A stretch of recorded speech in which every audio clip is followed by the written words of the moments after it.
Mabuhay! I am Jana Bondat, one of the presenter from Group 6. Today, we will discuss managing conflicts and cross-cultural communication. What comes to our mind when we say managing conflicts?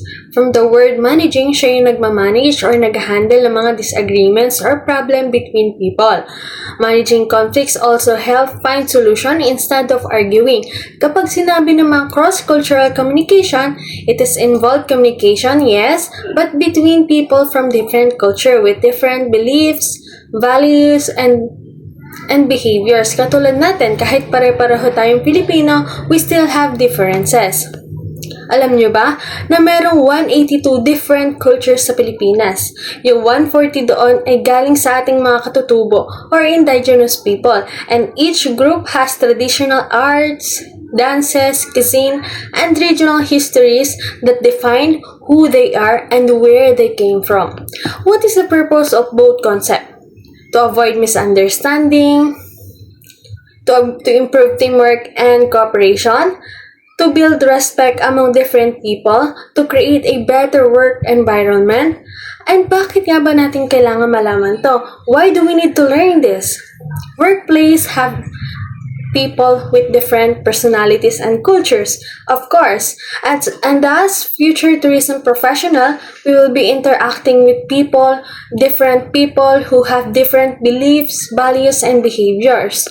Conflicts are normal, especially personal clashes at kapag tayo ay nasa workplace. Understanding this both concept may help solve problems. What is the learning objectives of this presentation? Number 1, understand conflicts in relation to cultural diversity, to know how culture affect disagreements. Number 2, identify and compare cultural differences in workplace. Recognize how people from different cultures behave differently. At pangatlo, lastly, evaluate issue about culture, ethics, and behavior. Understand what is the right, fair, and respectful in diverse environments. In simple summary, kapag sinabing managing conflicts and cross-cultural communication, it helps people solve problems, understand differences, and work together better in a diverse workplace. Mabuhay! So now let us proceed to the topic of conflicts and cross-cultural exchange. So ano ba yung mga problems or challenges na nangyayari kapag hindi nagkakaintindihan yung mga tao, lalo na may iba't ibang tayong pinanggalingan, like iba yung culture, beliefs, language, and so on na meron tayo. So, in this topic is umiikot siya or tumutukoy siya sa mga possible problems na pwede natin ma-encounter or ma-experience, lalo na if may makakasalamuha tayong iba yung pinanggalingan niya din mismo. So, madalas itong nangyayari or na-encounter sa industry natin or sa tourism and hospitality industry. Kasi iba't iba yung taong nakakasalamuhan natin, iba't ibang tourists. So, of course, iba yung culture or beliefs na meron sila, iba yung action na ginagawa nila or the behavior mismo. So, iba rin yung way ng pakikipag-communicate nila. So, at the end, nagkakaroon ng conflicts or misunderstanding ang bawat isa. So, ang main goal ng topic na to is magkaroon tayo ng a deeper knowledge or understanding sa lahat regarding sa pagkakaroon ng different culture, beliefs, language, and so on. Para at least mas umangat yung respect natin sa bawat isa at hindi tayo pangunahan ng mga judgment. So now let us proceed to the 6 factors that can influence the cross-cultural communication, but I will be discussing the numbers 1 and 2. First is the assumption of similarities. The simple meaning of this is yung pag-aakala or pag-expect ng isang tao na yung ginagawa niya, yung action niya, yung behavior niya, or the way ng pakikipag-communicate niya is kaparehas lang din ng ibang tao. Kahit na magkakaiba tayo ng pinanggalingan or iba't iba yung culture, beliefs, language, and so on na meron tayo. So, ina-expect niya na normal lahat ng ginagawa niya and applicable to sa lahat ng culture o ibang tao. So, dahil dito, nagkakaroon siya ng conflicts or misunderstanding kapag may ibang tao siyang nakasalamuha. Kasi ang totoo, kapag may naka-interact siya and hindi niya naintindihan or hindi tugma sa expectation niya is nagkakaroon ng confusion or negative or of course the judgment. Kahit na normal naman yon sa kausap niya. Kasi magkakaiba naman tayo ng pinanggalingan, iba yung culture ng ibang tao sa kanya mismo. So, dahil doon is nagkakaroon ng misunderstanding ang bawat isa kasi nag-e-expect siya na normal lahat ng ginagawa niya. Kahit iba naman yung pinanggalingan ng bawat isa. Second is the language differences. Dito, kung iisipin natin na ang main meaning nito is yung paggamit ng different language when it comes to communication. For example is, yung isa English, yung isa Tagalog. So, at the end, nagkakaroon ng misunderstanding. But yes, correct din naman siya and point out din siya. But additionally, sa language differences, kahit same language ang ginamit, halimbawa English, nagkakaroon pa rin ng misunderstanding or conflicts kasi hindi may iwasan na may mga words na parehas ng spelling, parehas ng expression, pero iba yung meaning depende sa context, depende sa culture or place kung saan ginagamit to. So, kahit na technically parehas ang language na ginamit, is nagkakaroon pa rin ng misunderstanding or nag-iiba pa rin yung interpretation ng message. Kaya nagkakaroon ng misunderstanding or confusion sa pakikipag-communicate. Non-verbal misinterpretation. Nangyayari to kapag may body language, eye contact o kahit pananamit dahil iba meaning nito depende sa culture. Sa Japan, ang maayos na bow ay sign of respect. Pero kung hindi tama ang pagbow, pwede ma-misinterpret ito as disrespect. Stereotypes or preconceptions. Hinuhusgahan agad based sa general idea or reputasyon ng kanilang nationality or culture. Kahit wala pang personal experience, it's called bias or unfair judgment. Manila ka, mayabang. Kapag Chinoy, automatic mayaman. Kapag taga-probinsya, mahina sa English o hindi modern.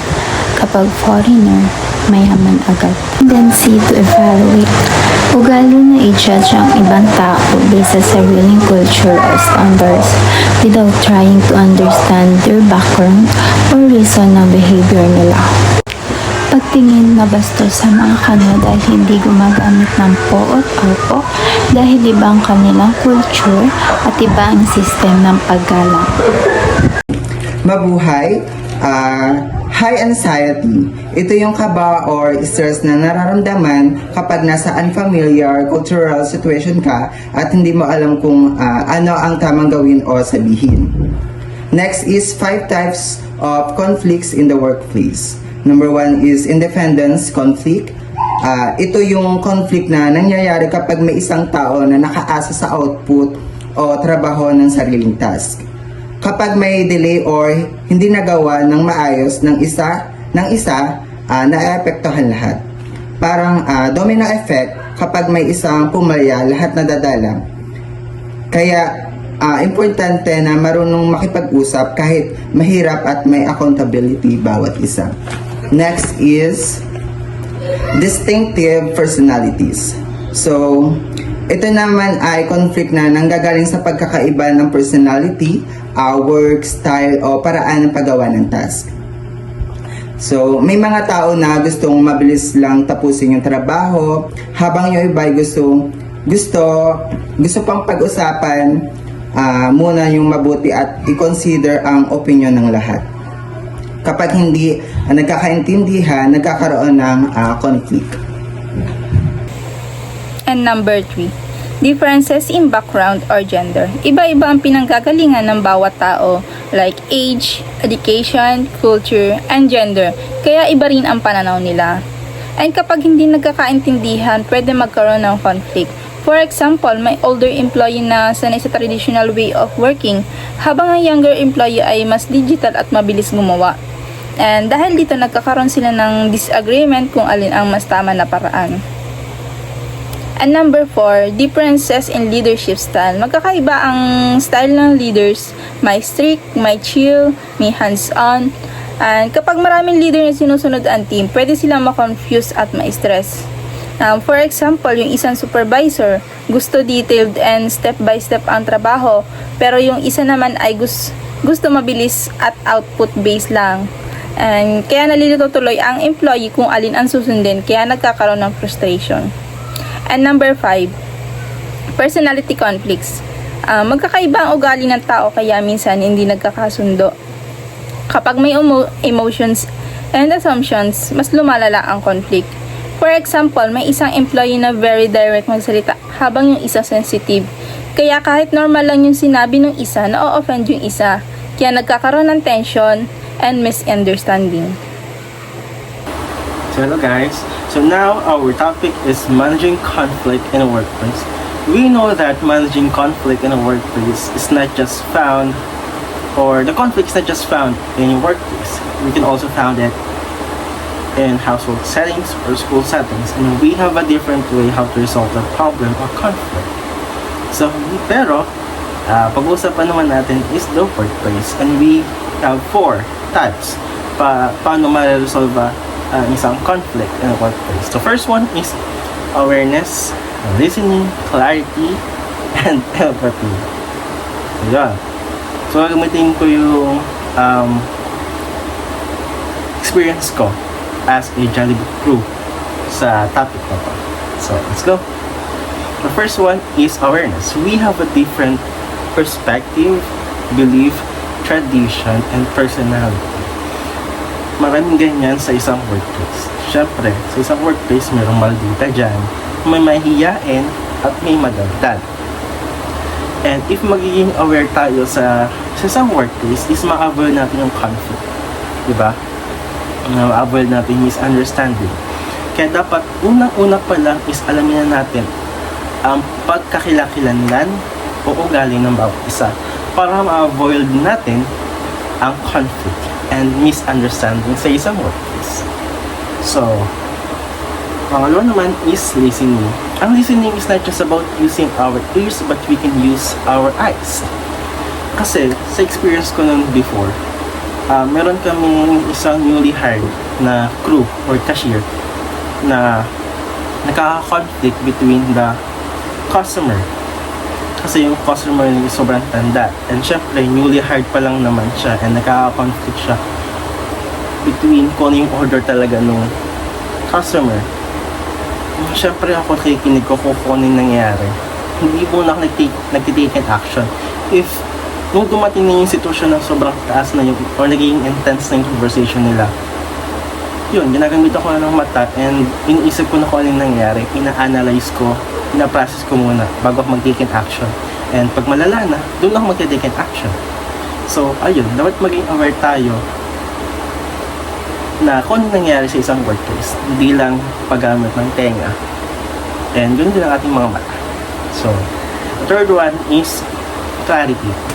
Siyempre, nagkakaproblema nga yung customer and yung bagong cashier. Kasi siyempre, matanda na nga yun. Magkaka-conflict talaga.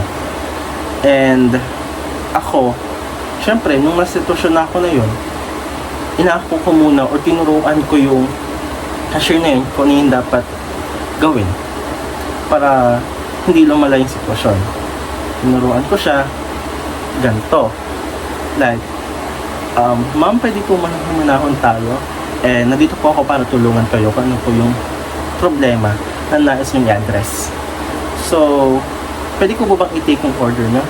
So, ganun dapat. Maging marespeto tayo and mapakumbaba when we are talking to our customer. Kasi, kaya daw nagkakaproblema is mali daw yung napipindot or natatype nung newly hired cashier. Kaya nagkakaproblema talaga. So, ayun. Pinarasis ko muna and tinulungan ko siya kung ano yung dapat niyang gawin. Tinipe ko and ayun na. Clarity, di ba? Clarity. So, syempre, kailangan kong ulitin sa kanya kung ano yung mga in-order niya. Kakaalala ko ang in-order niya is 1-piece chicken with regular fries and regular coke. Syempre doon, sinabi ko sa kanya, or in-repeat business ko para ma-avoid namin yung misunderstanding and conflict. Kailangan natin mag-repeat business para magkaunawaan tayo or ma-avoid natin yung pagkakamali or yung isang conflict sa isang workplace. Para tama yung ilalabas sa kitchen and ibibigay natin sa isang client natin or customer natin. Diba? Yun ang dapat. And empathy. Siyempre, kailangan natin ilagay yung sitwasyon natin sa kanya. Siyempre, bago pa lang siya and naranasan din naman natin yung sitwasyon niya. Bago tayo maging isang cashier, naranasan din naman natin maging ganon.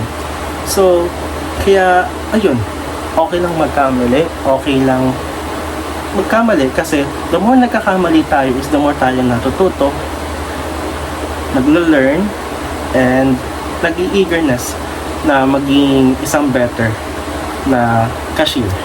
Thank you! Hello, I'm John Michael Oracion, reporter from Group 6. So I will discuss to you cross-cultural communication. Cross-cultural communication refers to the interaction and exchange of information between people and different cultures. It is important because it helps prevent misunderstanding and promotes positive relationship in the workplace and society. First is awareness. Awareness means recognizing and respecting that every culture has its own beliefs, values, tradition, and communication style. Being open-minded and avoiding judgment are important when interacting with people from different cultural backgrounds. For example, a Filipino employee worked with a Japanese colleague. He noticed that his colleague often bowed when greeting others instead of questioning it. He understood that bowing is a sign of respect in Japanese culture and responded respectfully. Second, preparation. Preparation involves learning about the other culture before interacting with people from that background. Understanding their customs, etiquettes, and social norms can help avoid mistakes and create a positive impression. For example, before attending a business meeting in Japan, an employee researched the proper way of giving a business card using both hands. This showed respect and professionalism during the meeting. Next one is language. Language is a key part of culture. When people speak different languages, clear communication is important to avoid misunderstanding. Translation tools or simple language can help bridge communication gaps. Example, a tourist from Korea visited the Philippines. Since he was not fluent in English, he used a translation app and simple words to communicate effectively with local people. Next one is humor. Humor can vary from one culture to another. A joke that is funny in one culture may be considered offensive or inappropriate in other. Therefore, it is important to be careful when using humor in multicultural situations. For example, during an international meeting, a participant made a joke based on a cultural stereotype. Some attendees felt uncomfortable because such jokes were considered disrespectful in their culture. Last one is openness. Openness means being willing to accept and learn from cultural differences. Showing curiosity, respect, and positive attitude helps build trust and stronger relationship with people from diverse backgrounds. For example, a student becomes friends with a classmates from India He respected his friends' different food preference, clothing, and religious practices, and showed interest in learning about Indian culture.